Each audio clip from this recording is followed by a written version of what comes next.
Hey everyone, it's Dustin the Phantom Traveler. I'm here at San Diego Comic-Con 2026. This is Wednesday morning before preview night, and I want to show you all around the outside of the convention center and what the progress is on all these fun activations. Let's go. If you are watching social media, you probably have seen that the Gaslamp sign has actually begun to be taken over by this doomsday panel. And right next door to this, I actually saw the different panels that'll go up here that are talking about the release date for the movie. So that's going to be really fun. And the years that I've been coming to Comic-Con, which is probably the last 7, I've never seen anybody actually take over the Gaslamp sign. This is such an iconic sign, so that's kind of a big deal. One of the super fun things that happens when Comic-Con comes to town is people change up their menus. And if you're a Pokemon fan, you can see here that they actually made a bunch of special drinks and got somebody to actually illustrate different Pokemon there. So you've got an Eevee, which is a Kettle One Espresso Martini. And these are probably drinks they already normally have on their menu, but it just makes it a little bit more fun. Got to drink them all.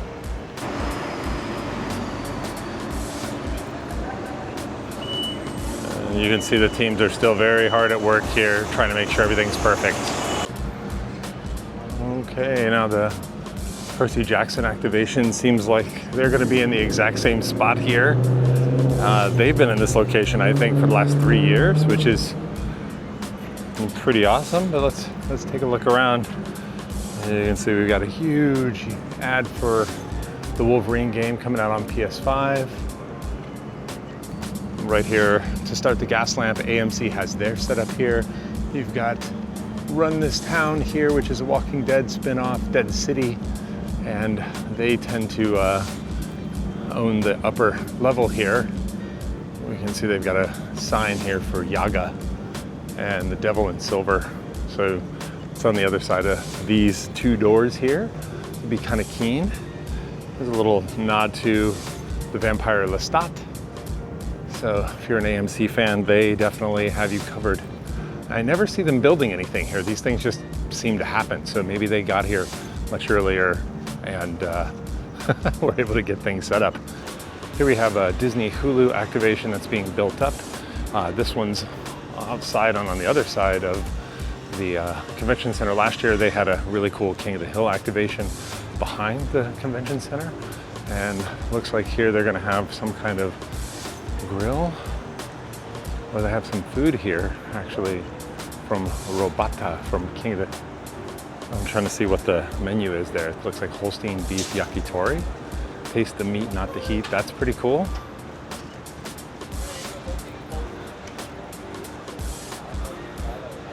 And then over here it looks like they have a little coffee shop set up for Futurama, which is really cool. These guys are all still really much in progress.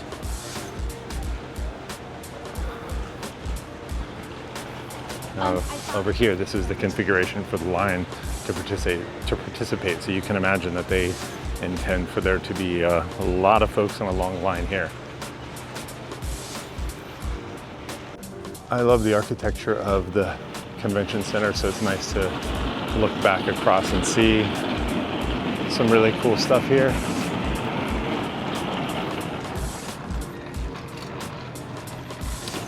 Up here on the Marriott marquee, Star Trek Strange New Worlds is up here. I feel like this marquee in particular has been a Star Trek banner for 10 years.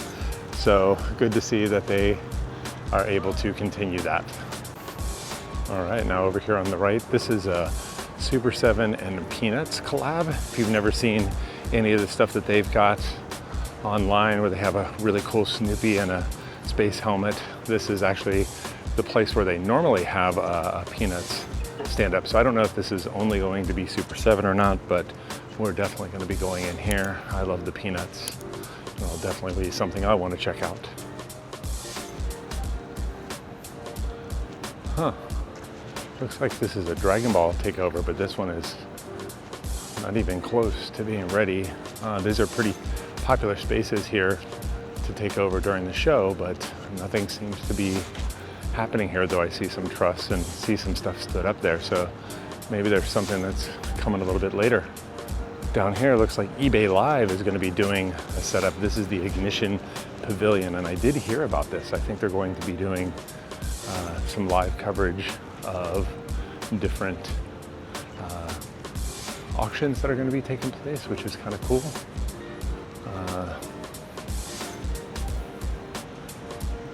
So that's pretty neat. I always wonder what it's like for people who live in this neighborhood. If you see these folks here, they're just sitting there, they got their dog. People are out here walking their dog all the time, and I'm always curious what they think about how crazy things get here over the week of Comic-Con. Okay. Not clear what's gonna go here. This last year was a Coke Star Wars installation in this green space here. So there's a crew here. I think they must have a pretty easy to set up spot. So, and I see they got a couple of trucks there, so maybe they're gonna be able to pull it off.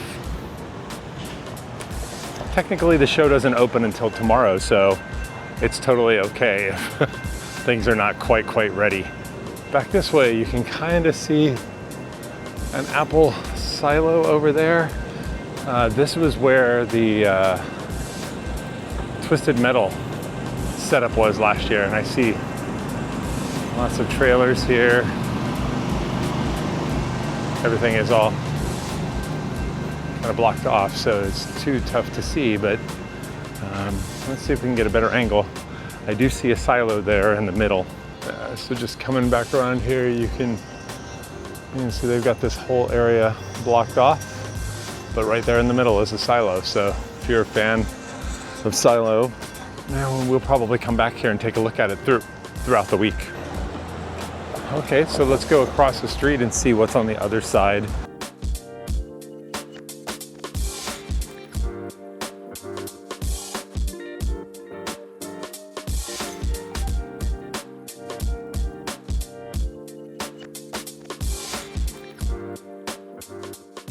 Over here you can see the back of the convention center, which is really neat.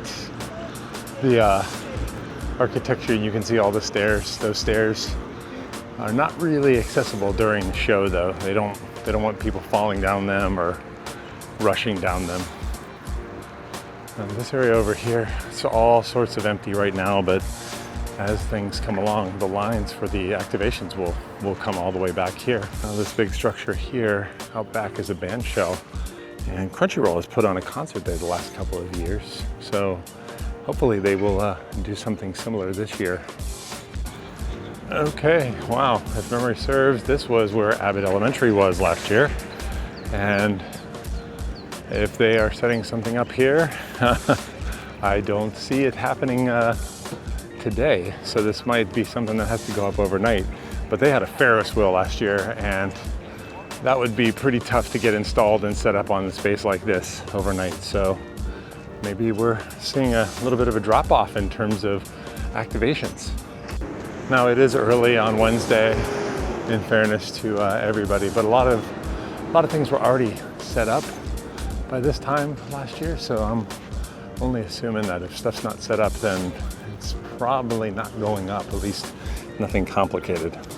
Off in the distance, you can see the FX and Hulu ad for American Horror Story. We'll head down to the Hilton and come back around. It's worth coming over to this side just to take a look at some of these insane yachts that are over here. I walked by a couple of them and didn't take any footage, but man, some of these are absolutely gorgeous. I don't know if they're just here and available for rental or if these are privately owned.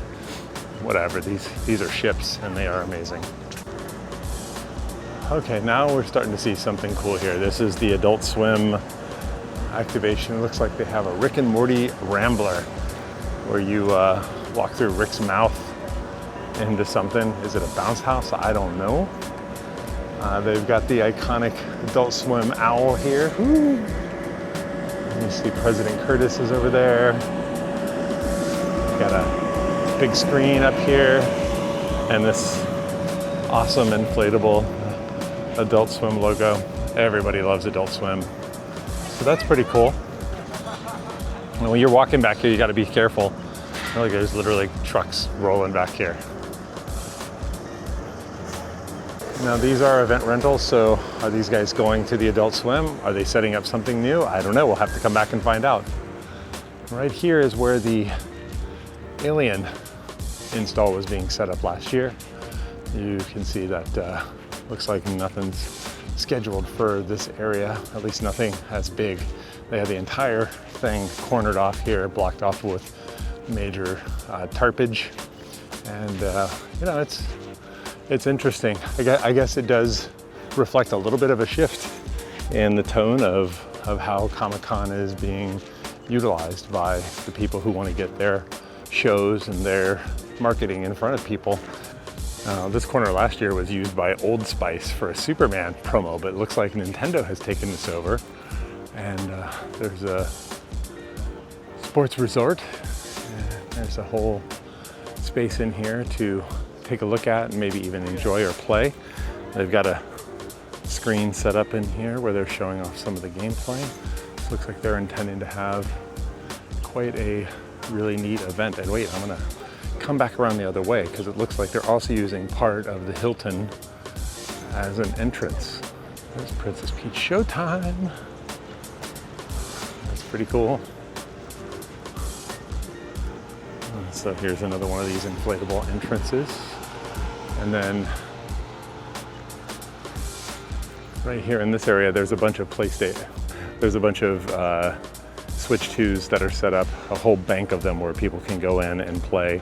Looks like they want to be able to show off what they have coming in their fall and spring lineup. So that'll be a lot of fun. Now, this is actually a location where you can get the official merchandise outside of the con. So if you just want to swing by and pick up something neat for yourself, you can just come over to the truck here.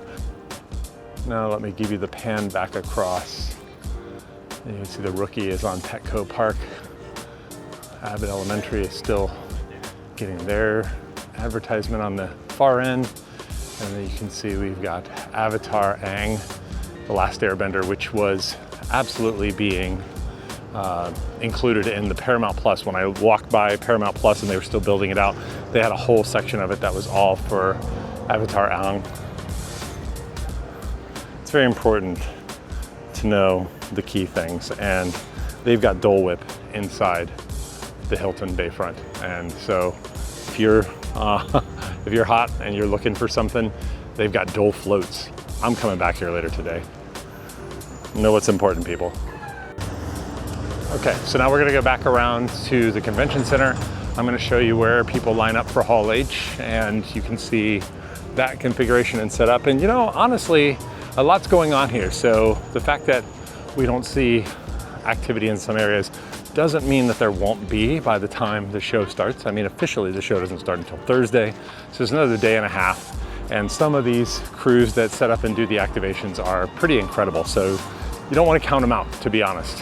There's trucks rolling in here. There could be a completely transformed space back there by the time Thursday rolls around. So we'll go take a look. We're just showing you where we are now.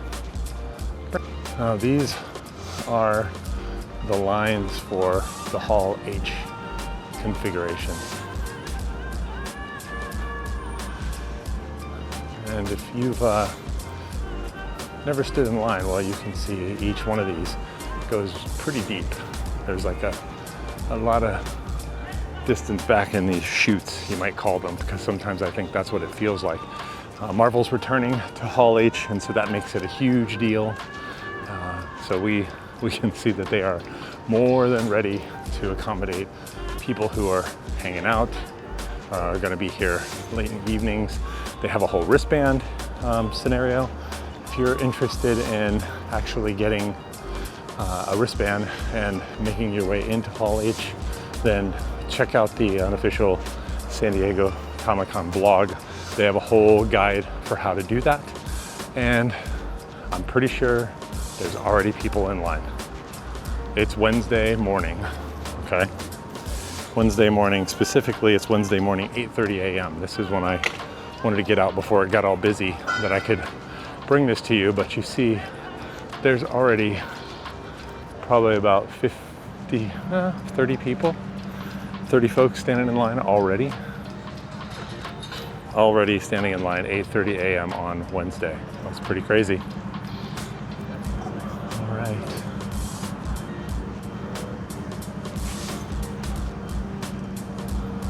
And here we are at the infamous Hall H.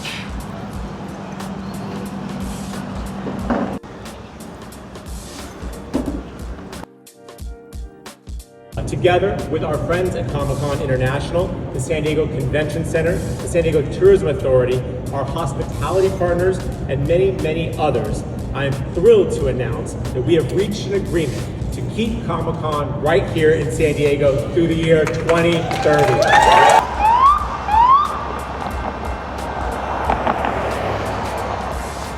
Okay, and here we are looking across the street from the Paramount Lodge. This is in the same location that they had last year.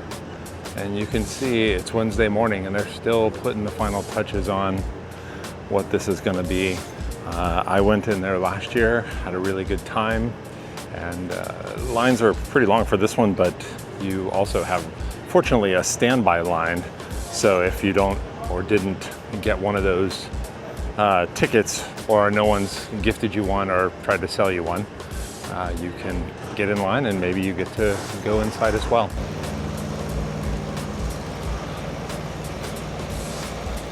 This place, the Diamond Room, this was a Pac-Man install last year, so you can definitely see that there's a big cutback in the budgets for these types of takeovers, or they just moved somewhere else.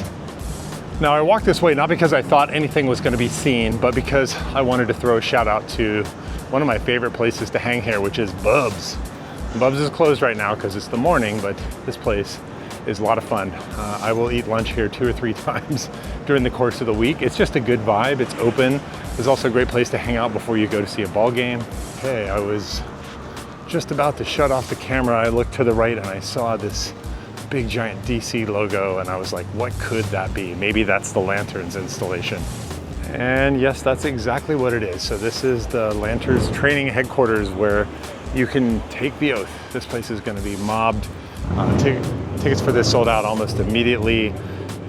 Looks like this is going to be an awesome show. So I'm excited for people who are going to get to go through this, but I'm more excited to see good stuff coming from DC Studios. Okay, so that's going to do it for our first walk around and activation preview. I'll be back tonight doing all sorts of previews. So when you watch this video, drop a comment if there's something that you want me to check on. You can expect specific videos for Star Wars, specific videos for a few other things. You can expect my preview night walkthrough, and I'm also going to do something a little bit different. I'm going to do focuses on certain fandoms. So I'm going to do one video cut just for Star Wars, one video cut for Godzilla. If there's another fandom that you want me to check out while I'm here, well, drop a comment down below. And of course, please like and subscribe to the Fandom Traveler. We recently hit our 1,000 subscriber. Thank you very much. And we're looking to build upon that here at the show. So remember, the credits may roll, but the adventure never ends, and we'll see you back here tonight at preview night.